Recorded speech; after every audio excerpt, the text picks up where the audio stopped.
Hello everyone, आज हम लोग दो टॉपिक पे बात करने वाले हैं। सबसे पहला, क्या हमें अभी पूरा फोकस रखनी चाहिए सिलेबस कंप्लीट करने पे या अभी बचे हुए दिनों में हम लोग को रिवीजन पे फोकस रखनी चाहिए। एंड सेकेंड टॉपिक जिस पे हम लोग आज बात करने वाले हैं, जो कि आप लोगों के लिए एक सीक्रेट है। तो इस बार 90% बच्चों की पेपर छूटने वाली है। वो 3 आवर्स में पूरा पेपर्स को कंप्लीट नहीं कर पाएंगे और जिसके वजह से उनका नीट 2025 में सिलेक्शन नहीं हो पाएगा। तो इस वीडियो में मैं आपको बताने जा रहा हूँ वो सीक्रेट तरीका जिसको लगभग सारे टॉपर्स यूज करते हैं, और यहाँ तक कि मैंने भी उस सीक्रेट टेक्निक को यूज किया था, जिसके वजह से आज मैं एक गवर्नमेंट मेडिकल कॉलेज में पढ़ पा रहा हूँ। तो इसमें मैं बताऊँगा कि आपका पेपर अटेम्प्टिंग स्ट्रैटेजी क्या होनी चाहिए ताकि आपका पेपर ना छूटे और आप 3 आवर्स में ईजिली पेपर को सॉल्व कर पाओ। तो आइए हम लोग सबसे पहले फर्स्ट टॉपिक पे बात करते हैं। क्या हमें बचे हुए दिनों में पूरा सिलेबस को कंप्लीट करनी चाहिए या फिर हमारी फोकस होनी चाहिए कि हमने जितनी भी अभी तक टॉपिक्स को पढ़ी हैं, जितनी भी चैप्टर्स को पढ़ी हैं, उसको लास्ट के दिनों में कैसे रिवाइज करूं। तो अभी यूट्यूब पे सारे भैया दीदी एक ही चीज़ बोल रहे होंगे, सिलेबस को कंप्लीट करो, सिलेबस को कंप्लीट करो। बट मैं ऐसा नहीं बोलूँगा, क्योंकि अगर अभी आपने पूरा फोकस सिलेबस कंप्लीट करने पे लगा दी, देन आप रिवीजन कब करोगे? एग्जाम के बाद। और अगर आपका मार्क्स टेस्ट में अभी 500 आ रहा है, देन अगर आप अभी रिवीजन नहीं करोगे, देन वो मार्क्स घट करके 500 से 450 तक भी पहुंच सकती है। बट अगर आप रिवीजन करते रहोगे, देन वो मार्क्स 500 से 600 तक भी पहुंच सकती है। अब मैं ऐसा आपको क्यों बोल रहा हूँ कि अभी आपको रिवीजन पे फोकस रखनी चाहिए, तो चलिए मैं आपको एक स्टोरी से समझाता हूँ। तो मेरा जूनियर आसमान कोचिंग में पढ़ रहा था। जिनको आसमान कोचिंग के बारे में पता नहीं है, वो आसमान को इंग्लिश में करके समझ लेना। तो जब वो 11th क्लास में आसमान कोचिंग में पढ़ रहा था, तो उसके एक फेवरेट टीचर थे फिजिक्स के, जो कि बीच में ही किसी रीजन से छोड़ के चले गए। अब वो रीजन उसको पता नहीं, जिसके वजह से उसके फिजिक्स का क्लास 25 to 30 डेज के लिए फिजिक्स की क्लास को रोक दी गई, क्योंकि वहाँ पे टीचर ही नहीं थी। अब करे तो करे क्या, एक बच्चा जो एक्सपेक्ट करता है कि उसे एक परफेक्ट कोचिंग में परफेक्ट चीज़ें मिलेगी, बट वहाँ पे जाने के बाद पता चलता है रियलिटी तो यहाँ पे कुछ और ही है। तो उसका 1 महीना फिजिक्स का सिलेबस डिले हो गया, जिसके वजह से लास्ट में एक ऐसे टीचर आते हैं जो कि उतना खास थे नहीं, बट मेरा जूनियर को वहाँ पे अडेप्ट करना पड़ता है उस टीचर के साथ। भले ही उसको समझ में नहीं आ रही होती है, बट वो पूरा कोशिश करता है फिजिक्स को समझने की।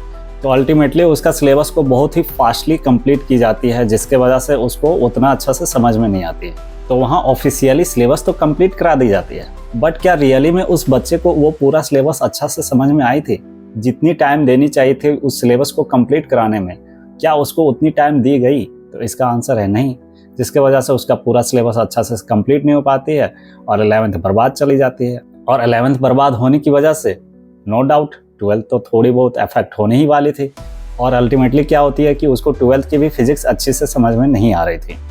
तो वो 12th की बोर्ड देने के बाद उसको एक ऑनलाइन कोचिंग के बारे में पता चलता है, जो कि अभी बहुत ही फेमस चल रही है, आपको पता ही होगी। तो वो लास्ट के बचे हुए दिनों में सोचता है कि मैं पूरा फिजिक्स को अच्छा से कंप्लीट कर लूँगा, बट वो पूरा सिलेबस को कंप्लीट भी नहीं कर पाता है और साथ ही साथ वो रिवीजन भी नहीं कर पाता है, जिसके वजह से उसके टेस्ट में तो नंबर आ रहे थे 450, 500, बट रिवीजन नहीं करने की वजह से उसके मार्क्स ड्रॉप कर जाते हैं 500 से 400 तक नीट में, जिसके वजह से वो बहुत ही ज़्यादा अंडर कॉन्फिडेंट हो जाता है कि भाई मैंने इतनी मेहनत की, बट मेरा मार्क्स इंक्रीज होने की जगह पे मेरे मार्क्स डिक्रीज हो गए, अब ऐसा क्यों हुआ?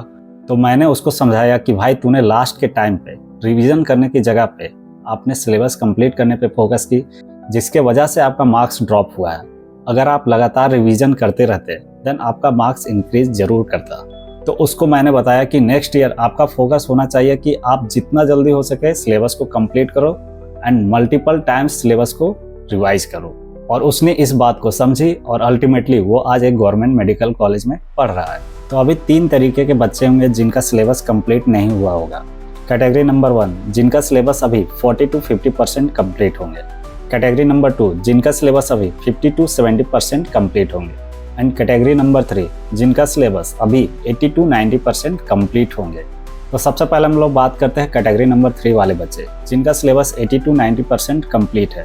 तो आपको सिर्फ एक काम करनी है, अभी सबसे पहले आपको टेस्ट देते रहनी है। टेस्ट के थ्रू आपका पूरा सिलेबस रिवाइज होते रहेगा एंड सेकेंड जो चीज़ करनी है, अभी आपके जो भी चैप्टर छूटे हुए हैं उसका एक डिफरेंट स्ट्रैटेजी होगी हर एक सब्जेक्ट के लिए। तो अगर आपका वो बायोलॉजी, ऑर्गेनिक, इनऑर्गेनिक है तो आप उसको 1 से 2 दिन के अंदर जल्दी से जल्दी कंप्लीट कर दो। क्योंकि अगर वो बायोलॉजी है, ऑर्गेनिक है, इनऑर्गेनिक है तो आपको बस उसको पढ़ना है और रट लेना है। उसमें ज़्यादा दिमाग लगानी नहीं होती है, समझने की ज़रूरत नहीं होती है, और बस आपको PYQ सॉल्व कर लेनी है। इससे ज़्यादा आपको दिमाग नहीं लगानी है और बार बार NCERT की बुक को पढ़ते रहनी है। और अगर आपका फिजिक्स और फिजिकल केमिस्ट्री से चैप्टर्स छूटे हुए हैं तो बस आप एक काम करो, बस उसका फॉर्मूला शीट को रिवाइज करते रहो और PYQ सॉल्व कर लो। अगर आप पूरा चैप्टर्स को अच्छा से पढ़ने जाओगे, पूरा वीडियो लेक्चर्स देखने जाओगे तो आपका बहुत बड़ा नुकसान होने वाला है, क्योंकि आप उसको कंप्लीट करने के चक्कर में अपने जो बहुत ही इजी स्ट्रॉन्ग टॉपिक है आपके लिए उसको आप रिवाइज नहीं कर पाओगे, और अगर आप रिवाइज नहीं करोगे देन आपका मार्क्स डिक्रीज हो जाएंगे। अब आते हैं हम लोग कैटेगरी 2 और कैटेगरी 1 वाले बच्चे पे।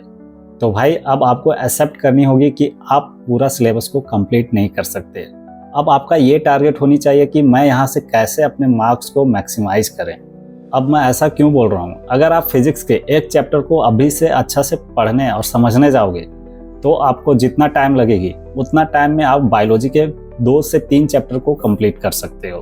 तो आपका टारगेट होनी चाहिए कि मैं फिजिक्स के जगह पे बायोलॉजी को ज़्यादा टाइम दूँ और ज़्यादा चैप्टर्स कंप्लीट करूँ। हाँ, फिजिक्स के जितने भी चैप्टर्स होंगे आपने पहले पढ़ चुके होंगे, जिसको आपने प्रैक्टिस किए होंगे पहले से, बस वही सारे चैप्टर्स को रिवाइज करते रहने हैं, उसके फॉर्मूला सेट्स को रिवाइज करने हैं, PYQ को सॉल्व करने हैं, और जिस भी मॉड्यूल से, जिस भी बुक से आपने क्वेश्चंस प्रैक्टिस किए होंगे बस उसका मार्क्ड वाला क्वेश्चन करते जाइए। तो आपका टारगेट होनी चाहिए कि मुझे मैक्सिमम से मैक्सिमम मार्क्स को इंक्रीज करने हैं, ताकि नेक्स्ट ईयर मुझे ड्रॉप लेने के लिए थोड़ा सा मदद मिल सके। घर वालों को मैं बता सकूं कि मैंने इतने मार्क्स स्कोर किए हैं, अगर आपने मुझे 1 साल और दिया तो मैं अच्छा मार्क्स स्कोर करके नेक्स्ट ईयर सिलेक्शन ले लूँगा। तो ये भरोसा दिलाने के लिए अभी आपको अपने मार्क्स को इंक्रीज करने होंगे, और इसके लिए सबसे बेस्ट स्ट्रैटेजी है बायोलॉजी पे फोकस करो, ऑर्गेनिक पे फोकस करो, इनऑर्गेनिक पे फोकस करो और रिवीजन करो। सेकेंड पॉइंट आपको ध्यान देनी है कि अब आपको एक लिस्ट बना लेनी है। जिस चैप्टर को आपने अभी तक एक बार भी नहीं पढ़ा है, फिजिक्स, फिजिकल केमिस्ट्री का, उसको अब एक बार भी टच नहीं करनी है, क्योंकि उसके वजह से आपका सिर्फ टाइम वेस्ट होगा। उसके जगह पे आप रिवीजन पे फोकस करो। थर्ड पॉइंट, अभी आपको सिर्फ इजी चैप्टर्स को ही नहीं पढ़ते रहना है। लाइक आपने लिविंग वर्ल्ड को ना जाने कितने बार पढ़े होंगे, बायोलॉजिकल क्लासिफिकेशन को ना जाने कितने बार पढ़े होंगे, ह्यूमन रिप्रोडक्शन को ना जाने आपने कितने बार पढ़े होंगे। तो आपको बार बार वहीं से स्टार्ट नहीं करनी है। जो चैप्टर्स अभी आपको टफ लग रहे होंगे बायोलॉजी, ऑर्गेनिक, इनऑर्गेनिक में, पहले उसको निपटाओ। जितना जल्दी हो सके उसको बार बार रिवीजन करो, क्योंकि आप इजी चैप्टर्स को एग्जाम से 3-4 दिन पहले भी पढ़ोगे तो वो आपको याद रह जाएगी और आप एग्जाम में अच्छा परफॉर्म करके आओगे। फोर्थ पॉइंट आपको जो ध्यान रखनी है, जिनका सिलेबस अभी पूरा कंप्लीट नहीं हुआ है, तो आप डेली मॉक टेस्ट मत दो यार, इससे आपको कोई फायदा नहीं होगा। इस जंजाल में मत फंसो कि मैं डेली मॉक टेस्ट दूंगा तो मेरा मार्क्स इंक्रीज हो जाएगा। ऐसा नहीं होगा। अभी बस आपको रिवीजन पे फोकस रखनी है और जितना हो सके बायोलॉजी, इनऑर्गेनिक, ऑर्गेनिक वाले चैप्टर्स को कंप्लीट करते रहना है। फिफ्थ पॉइंट जिसको अभी आपको फॉलो करनी है, जितने भी चैप्टर्स होंगे जिसको आपने एक बार पढ़ रखा होगा, 2 बार पढ़ रखा होगा, उन सारे चैप्टर्स के लिस्ट बनाओ और उसको बार बार रिवाइज करते जाओ। क्योंकि आप उस चैप्टर को कर चुके हो तो इसका मतलब वो कहीं ना कहीं आपका दिमाग में सेट होगा। अगर आप 1-2 बार रिवाइज कर लेते हो देन वो चैप्टर्स आपके लिए ईजी चैप्टर्स बन जाएंगे। तो उन सारे चैप्टर्स में आपको कुछ नहीं करना है, बस NCERT को रीड करने हैं और PYQ को सॉल्व करनी है। अब जो 6 पॉइंट है आपको ध्यान रखनी है कि कुछ ऐसे चैप्टर्स होंगे जिसको आप बार बार पढ़ते होंगे लेकिन भूल जाते होंगे, क्योंकि उन सारे चैप्टर्स में बहुत सारे एग्जाम्पल्स है, बहुत सारी चीज़ें हैं जिसको आपने ट्रिक से याद रखी होंगी, like morphology, flowering plant, animal kingdom, plant kingdom. इन सारे चैप्टर्स के बहुत सारे एग्जाम्पल्स है जिसको आपको याद करने में दिक्कत होती है। तो उन सारे चैप्टर्स का आप एक लिस्ट बनाओ और कोशिश करो कि लास्ट के 2-3 दिन पहले आप नेट से उन सारे चैप्टर्स को रिवाइज कर पाओ। तो अगर अभी आपके मार्क्स 500 प्लस आ रहे हैं मॉक टेस्ट में, तो आप मॉक टेस्ट देते रहो, पर वीक 2 मॉक टेस्ट कम से कम देते रहो। बट अगर आपके मार्क्स 100 आ रहे हैं, 150 आ रहे हैं, 300 के बीच में आ रहे हैं, 400 आ रहे हैं, तो अभी आपको ज़्यादा मॉक टेस्ट नहीं देने हैं। 1 वीक में 1 मॉक टेस्ट दे रहो, यही काफ़ी है। और जिनके भी मार्क्स मॉक टेस्ट में 300 से नीचे आ रहे हैं, उनको बस एक ही चीज़ पे फोकस रखनी है, बायोलॉजी, ऑर्गेनिक, इनऑर्गेनिक। फिजिक्स पे अब आपको फोकस नहीं रखनी है, फिजिक्स को आप छोड़ दो, इसी में आपकी भलाई है। अगर आप चाहते हो अपने मार्क्स को इंक्रीज करना तो तो ये मैंने टोटली प्रैक्टिकल एडवाइस बताई है, जिसको अगर आप फॉलो करते हो देन आप अपने मार्क्स को इंक्रीज कर लोगे। Because selection is equal to multiple times of revision plus less number of study material. आपको डिफाइन करनी होगी कि मुझे लास्ट के 7 डेज में क्या पढ़नी है, मुझे लास्ट के 3 डेज में क्या पढ़नी है, लास्ट के दिन में क्या रिवाइज करके जानी है, तभी आप नीट में सिलेक्शन ले पाओगे। मैं इस टॉपिक पे बहुत ही जल्द वीडियो लाने वाला हूँ। तब तक आप इस वीडियो को लाइक कर दीजिएगा और चैनल को सब्सक्राइब कर लीजिएगा नेक्स्ट वीडियो के लिए। अब आते हैं हम लोग इस वीडियो के पॉइंट नंबर 2 पे, जिसमें हम लोग बात करेंगे कि इस बार 90% बच्चों की टाइम मैनेजमेंट खराब होने की वजह से पेपर छूटेगी और इसके वजह से उनका सिलेक्शन नहीं हो पाएगा। तो अगर आप चाहते हो कि 4 मई को मेरा पेपर ना छूटे, तो अभी से आपको इन सारे पॉइंट्स पे ध्यान रखनी होगी और इन सारे मिस्टेक्स को अवॉइड करनी होगी।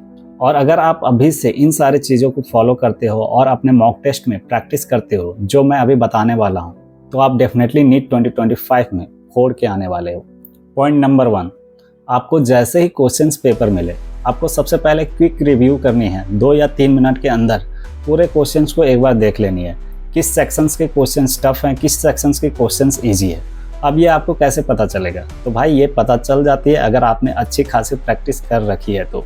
क्योंकि आप एक बात याद रखना, एनटीए कोई नया क्वेश्चन को सेट नहीं करता है, वो कहीं से क्वेश्चंस उठाता है, बस वही क्वेश्चंस को वैल्यू को बदल करके, ऑप्शंस को बदल करके, न्यूमेरिकल्स को बदल करके वो वही क्वेश्चन को सेम पुट कर देता है क्वेश्चंस पेपर में। तो आपको पता चल जाएगा। क्विक रिव्यू में 3 से 4 मिनट लीजिएगा, इससे ज़्यादा टाइम नहीं दीजिएगा इसमें। सेकेंड पॉइंट, जो कि मोस्ट इंपॉर्टेंट पॉइंट है, आपको रोल नंबर्स को अच्छा से बबल करनी है। इसमें आपको मिस्टेक्स नहीं करनी है।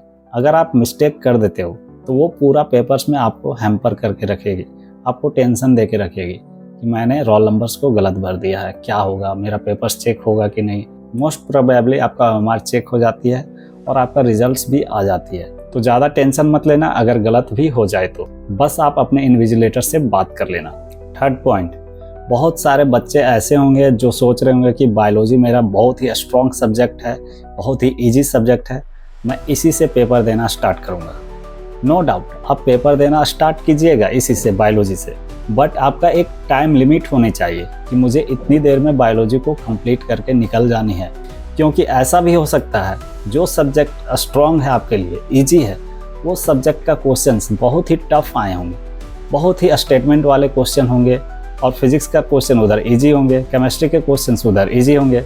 तो अगर आप 1 से 1.5 घंटा सिर्फ बायोलॉजी बनाने में टाइम दे दोगे तो आपका वहाँ पे स्ट्रैटेजी फ्लॉप हो जाएगी और आपका नीट में सिलेक्शन नहीं हो पाएगा, क्योंकि आपका टाइम मैनेजमेंट अच्छा से नहीं हुआ। तो आपको ये गलती नहीं करनी है। तो आपको इसके लिए क्या करनी है, राउंड में पेपर को सॉल्व करनी है। सबसे पहले 1 लाइनर क्वेश्चन को निपटाओ जो देखते ही टिक हो रही है, बस उन सारे क्वेश्चंस को करते जाओ। उसके बाद कोशिश करना सेकेंड वाले राउंड में मीडियम वाले क्वेश्चंस को सॉल्व करने की, और सबसे लास्ट में करना टफ वाले क्वेश्चंस को। ये नहीं कि मैं फिजिक्स का एक न्यूमेरिकल को पकड़ के रखा हूँ, जब तक उसे मैं कंप्लीट करके नहीं चला जाऊँ तब तक मैं आगे नहीं बढ़ूँगा। बहुत बार ऐसा हो सकता है कि जो चैप्टर्स आपके लिए बहुत ही ईजी होंगे, लाइक सेमीकंडक्टर्स आपके लिए बहुत ही ईजी चैप्टर्स होंगे, बट हो सकता है उस दिन वो चैप्टर से बहुत ही टफ क्वेश्चन पूछ दिए गए होंगे, जिसके वजह से आपका वहाँ पे क्वेश्चन बन नहीं रहा हो और आप सोच रहे होंगे कि मेरा सेमीकंडक्टर तो बहुत ही स्ट्रॉन्ग है। आप ईगो में ले लोगे और सॉल्व किए जा रहे हो और आपका टाइम निकलता जा रहा है, टाइम वेस्ट होते जा रहा है, जिसके वजह से आपके क्वेश्चंस लास्ट में छूट जाएंगे। और हो सकता है वो छूटे हुए क्वेश्चंस में आपके बहुत सारे इजी क्वेश्चन छूट जाएं। और बहुत बार ऐसा होता है कि कभी कभी जब हम लोग क्वेश्चंस को सॉल्व कर रहे होते हैं फर्स्ट टाइम में, तो वो क्लिक नहीं करता है, होता है वो ईजी क्वेश्चन से, बट उस टाइम प्रेशर की वजह से, टेंशन की वजह से क्वेश्चन सॉल्व नहीं होती फर्स्ट राउंड में। तो कोशिश करो उस क्वेश्चन को सेकेंड राउंड में कंप्लीट करने की, सबसे लास्ट में उसको ट्राई करो, देन देखना वो क्वेश्चन भी आपसे सॉल्व हो जाएगी। क्योंकि अब आपको टेंशन नहीं रहेगी कि मुझे पूरे पेपर्स को सॉल्व करनी है, बस आपका फोकस वही क्वेश्चन पर रहेगा। तो अल्टीमेटली वो क्वेश्चन भी आपका सॉल्व हो जाएगी जो उस टाइम क्लिक नहीं कर रही होगी फर्स्ट राउंड में, सेकेंड राउंड में। तो किसी भी क्वेश्चन को ईगो पे नहीं लेनी है कि मेरा ये क्वेश्चन बनना ही चाहिए। नहीं भाई, नहीं बन रही है, आगे बढ़ो। 30 सेकेंड से ज़्यादा टाइम नहीं देनी है एक क्वेश्चन पे, ये आपको ध्यान रखनी है। और इसको डायरेक्ट एग्जाम में अप्लाई नहीं करनी है। अभी आप मॉक टेस्ट दे रहे होगे, बस वहाँ से अप्लाई करना स्टार्ट करो इन सारी चीज़ों को। सो इस पूरे वीडियो में मैं बस 2 कंक्लूजन दूंगा आपको। सबसे पहला, आपको पूरा सिलेबस को कंप्लीट नहीं करना है, अब आपका फोकस होनी चाहिए रिवीजन के ऊपर। और अगर आपका बायोलॉजी कंप्लीट नहीं है तो सबसे पहले बायोलॉजी पे फोकस करो। अब लास्ट के दिन बायोलॉजी, ऑर्गेनिक, इनऑर्गेनिक पे फोकस करो। सेकेंड पॉइंट, आपको पूरे पेपर्स को 2 से 3 राउंड में कंप्लीट करने हैं। ये नहीं कि मैं बस एक ही राउंड में पूरा पेपर्स को कंप्लीट करूँगा। इससे आपको पता ही नहीं चलेगा कि कौन सा सेक्शन टफ आए हैं। कभी कभी ऐसा होता है फिजिक्स बहुत ही ईजी आ जाता है बट बायोलॉजी बहुत ही टफ आ जाएंगे। कभी कभी ऐसा होगा कि केमिस्ट्री ईजी आ गया, फिजिक्स और बायोलॉजी टफ आ गए। तो इसके लिए ही मैं बोल रहा हूँ कि पूरा पेपर्स को 2 से 3 राउंड में कंप्लीट करो ताकि आपके ईजी क्वेश्चंस ना छूटे। सो इसी के साथ मैं इस वीडियो को एंड करता हूँ। अगर आपको ये वीडियो पसंद आई हो तो इस वीडियो को ज़रूर से ज़रूर लाइक कीजिएगा और अपने दोस्तों के साथ शेयर करना ना भूलिएगा। And at the end, video बनाने का मेरा एक बड़ा विजन है। मैं पूरा भारत को हेल्दी भारत बनाना चाहता हूँ और ये काम सिर्फ मेरे चाहने से नहीं होगा। इसके लिए मुझे चाहिए आपकी हेल्प। तो आप भी मेहनत करो, डॉक्टर बनो और अपने सराउंडिंग्स में जितने भी लोग आपके टच में हैं उनको हेल्प करो। सो इसके लिए मैंने एक मिशन स्टार्ट किया है जिस मिशन का नाम है स्वस्थ भारत। इस मिशन के अंडर हम लोगों का काम होगा विलेज वाले बच्चों को एम्पावर करने की, उनको डॉक्टर बनाने की, उनको जागरूक करने की पढ़ाई के प्रति। सेकेंड, जो बच्चे डिस्ट्रैक्ट रहते हैं, डिमोटिवेटेड रहते हैं, उनको ट्रैक पे लाने की हम दोनों की जिम्मेदारी होगी। सो इसी के साथ मिलते हैं नेक्स्ट वीडियो में। तब तक के लिए जय हिंद, जय भारत।